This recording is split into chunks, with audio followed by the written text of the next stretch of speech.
Ерөөсөө энэ бүсийн хөгжлийн бодлого гэдэг бол зүгээр нэг тийм хийсвэр бодлого хоосон онол бишээ гэдгийг бид бүх шатанд ойлгох ёстой.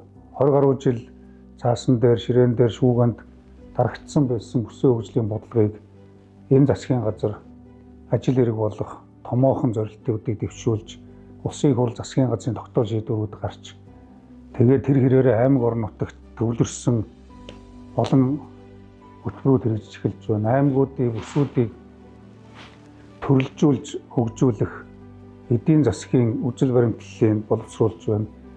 Тодорхой тооцоо судалгаануудыг хийж байна. Ер нь бүс нутгийн хөгжил гэдэг бол эцсийн явж байгаа хүний хөгжлөө, өрхийн хөгжлөө, өрхийн сайн сайхан аж байдлаа.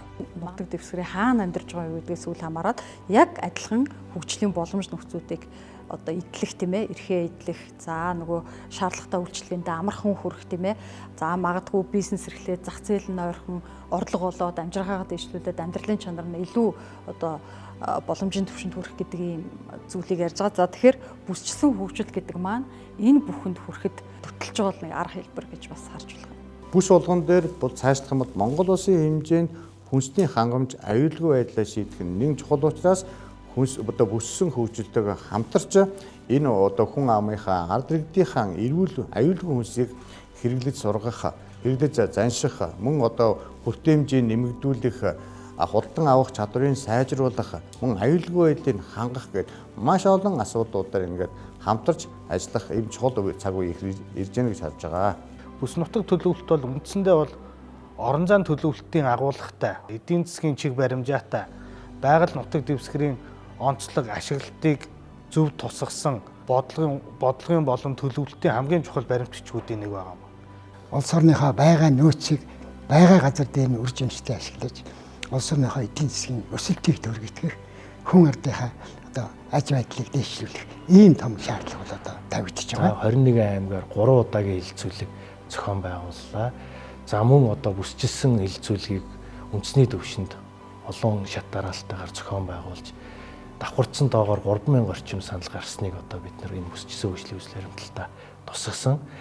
Тэгэхээр энэ бүсийн онцлог гэдэг бол өөрөө тухайн бүс аймаг орон нутаг хөгжих хамгийн том давуу тал нь, хамгийн том нөөц боломж нь.